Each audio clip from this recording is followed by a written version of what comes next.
Hi guys and girls, I'm Obsidian Ant and welcome back to Elite Dangerous.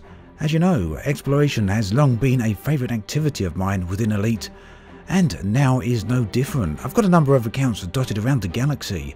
Over here in the Bleaklands on the opposite side of the galaxy is Commander Pompeii.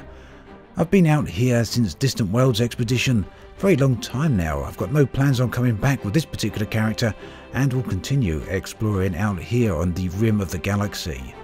Commander Granite, my very first commander, is located in Colonia, that area of space which is now situated with Jacques Station, a new area, a new inhabited zone. And of course I've got the account I use most, Commander Obsidian Ant, over here near Sol. Also over here is my other commander, Commander Cobra Commander. So what's the plan then? Well, once again I've been bitten by the exploration bug and I really fancy heading on out there with a Cobra. And to do this I'm going to need to rebuild it. So here I am on the beta servers and I'm going to take a look at the type of build I'm going to go for. Here you can see I've fitted a lance beam. Unfortunately I don't actually have access to this, so ultimately I will go for a beam laser as well as a pulse laser of some type.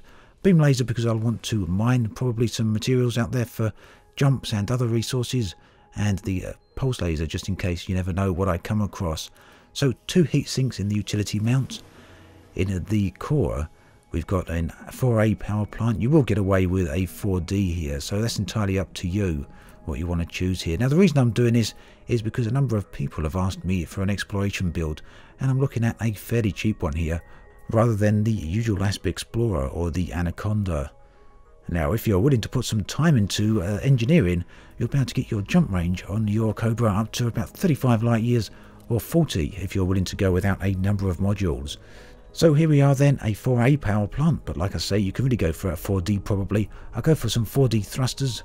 The main one is the 4A frameshift drive, 3D life support, 3D power distributor and 3D sensors. Now you don't need anything too significant out there in the depths of space as long as you've got the basics to keep you going. It's the optional modules where you're going to really need to pay a bit of care. Here I go for a 4A fuel scoop so I can refuel as fast as possible. A 4A AFM for module repairs, and you can see I take one planetary vehicle with me, and of course the detailed scanner as well as the advanced scanner. And you will have seen I had a cargo rack there, and the only reason for that is so I can load it up with fish so I can just test out some engineer modules here. So what I will look at here is engineering a grade 5 FSD, and that's something that will take a little bit of time to get, but it's one of the easier modules to get. To unlock grade 5 FSDs you'll need to go and see Felicity Farseer, and you can unlock the grade 5 simply by handing in a whole bunch of exploration data. Now you will need quite a significant amount of it, but it can be done relatively easily and it's relatively pain-free. The blueprint is also great because it doesn't require any commodities at all, so get enough so you can do a few rolls on this, because you won't initially get the maximum amount that you can achieve out of an FSD boost here.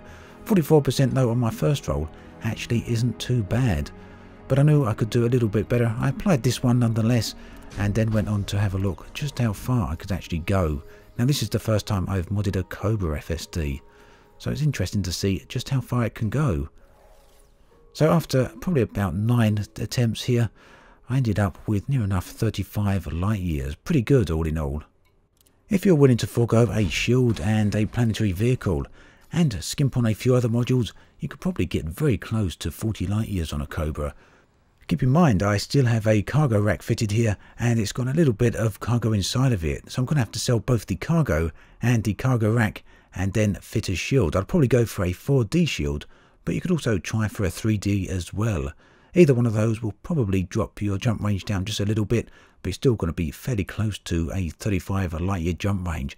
And that's actually damn good, because this time last year I started out on the Distant Worlds Expedition with an Asp Explorer which had barely over 30 light years. So what next? Well, it's time to plan the journey. I'm still here, as I said, in the middle of the solar system, and well, where am I going to go? Well, I've been north towards the galactic core and beyond. I've been south a little bit, and I've also been west. So it's now time to head on east, again all in relation to the galactic plane. I'm going to follow one of the arms around here and when I get to around this point here, I'm going to make a decision, and I will take one of 3 courses. I'll either go in this direction and follow this arm back towards the solar system. It could actually be a very interesting journey, although perhaps a little bit sparse in terms of the number of stars that are there. Or maybe I'll go a little bit closer towards the galactic core once again, who knows. The other option is to continue on northwards, continuing to follow the spiral arm around here until I reach the rim of the galaxy itself. The next step though is to get that grade 5 FSD unlocked, and I'll be doing that over the coming days and weeks.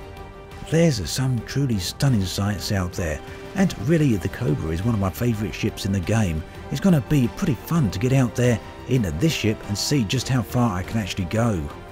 As always, thanks for watching, and I'll catch you guys and girls next time.